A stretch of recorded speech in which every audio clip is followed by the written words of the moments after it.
أعوذ بالله من الشيطان الرجيم.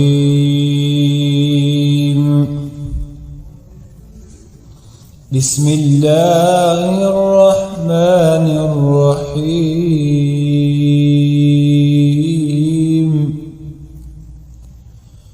الرحمن علم القرآن خلق الإنسان علمه البيان.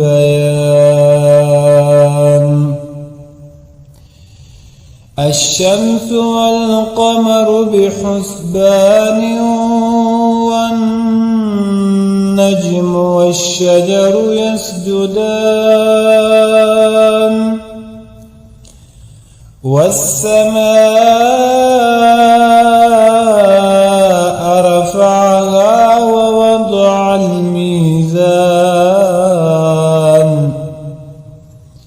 ألا تطغوا في الميزان وأقيموا الوزن بالقسط ولا تخسروا الميزان. والأرض وضعها للأنام فيها فاكهة والنخل ذات الأكمام والحب ذو العصف والريحان.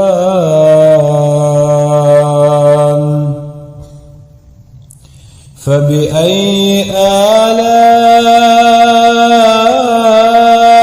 ربكما تكذبان؟ خلق الإنسان من صلصال كالفخار وخلق الجان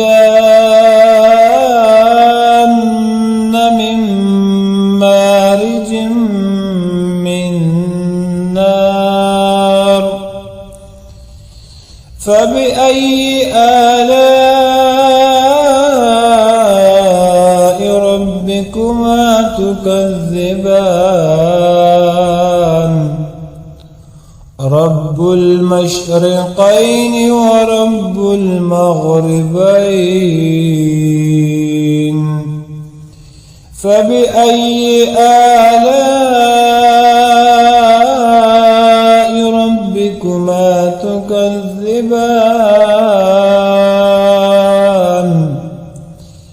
مرج البحرين يلتقيان بينهما برزخ لا يبغيان.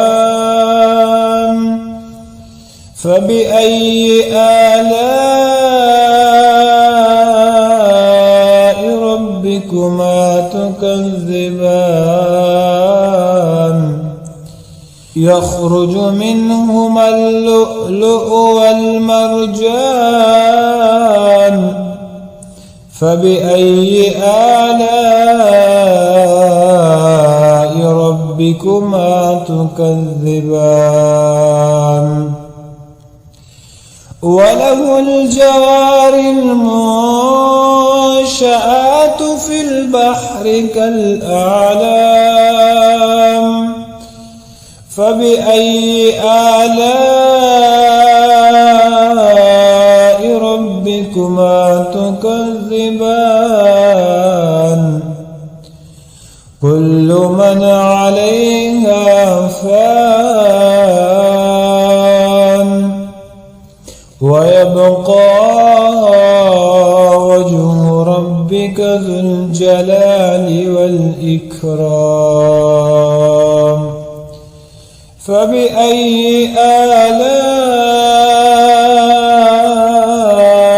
ربكما تكذبان؟ يسأله من في السماوات والأرض كل يوم هو في شأن فبأي آلاء ربكما تكذبان سنفرغ لكم أيها الثقلان فبأي آلاء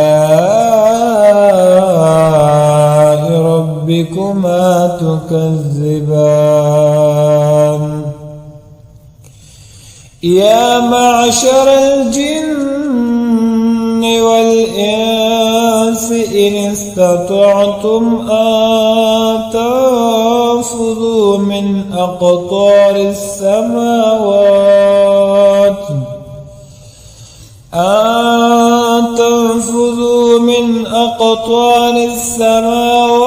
والأرض فانفذوا لا تنفذون إلا بسلطان فبأي آلاء ربكما تكذبان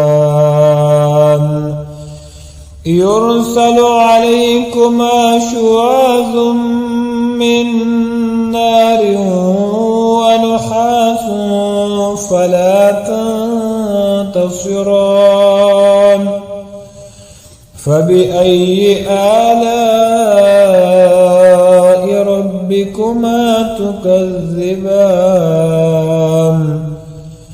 فإذا انشقت السماء فكانت وردة كالدهان فبأي آلاء ربكما تكذبان فيومئذ لا يسأل عن ذنبه إنس ولا جان فبأي آلاء ربكما تكذبان يعرف المجرمون بسيماهم فيؤخذ بالنواصي والأقدام فبأي آلاء ربكما تكذبان هذه جهنم التي يكذب بها المجرمون يطوفون بينها وبين حميم آن فبأي آلاء ربكما تكذبان ولمن خاف مقام ربه جنتان فبأي آلاء ربكما تكذبان ذواتا أفنان فبأي آلاء ربكما تكذبان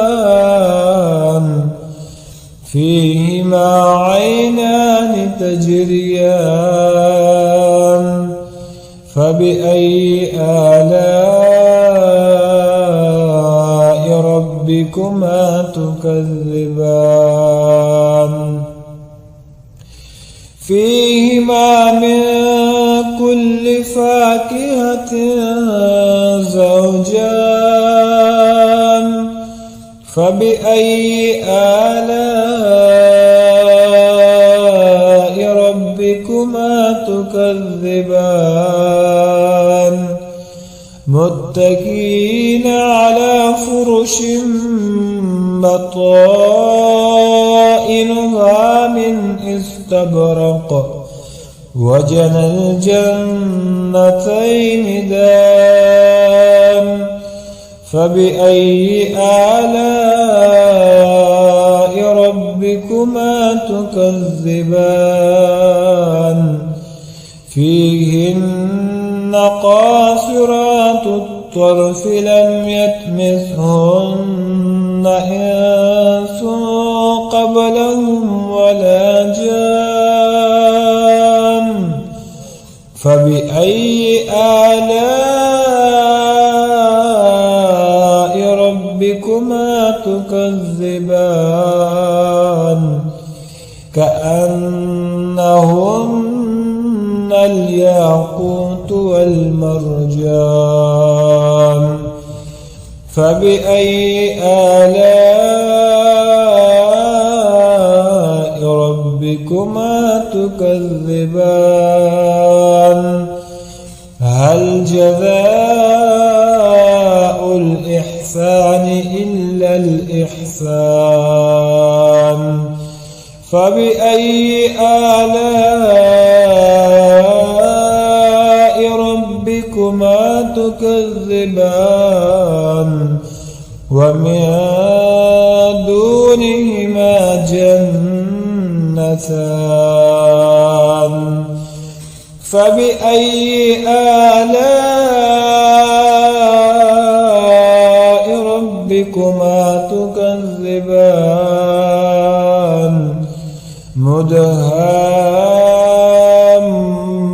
مدهامتان فبأي آلاء ربكما تكذبان فيهما عينان نضاختان فبأي آلاء ربكما تكذبان فيهما فاكهة ونخل ورمان فبأي آلاء ربكما تكذبان فيهن خيرات حسان فبأي آلاء ربكما تكذبان حور مقصورات في الخيام فبأي آلاء ربكما تكذبان لم يطمثهن إنس قبلهم ولا جان فبأي آلاء ربكما تكذبان متكئين على رفرف خضر وعبقري حسان فبأي آلاء ربكما تكذبان تبارك اسم ربك ذي الجلال والإكرام صدق الله العظيم.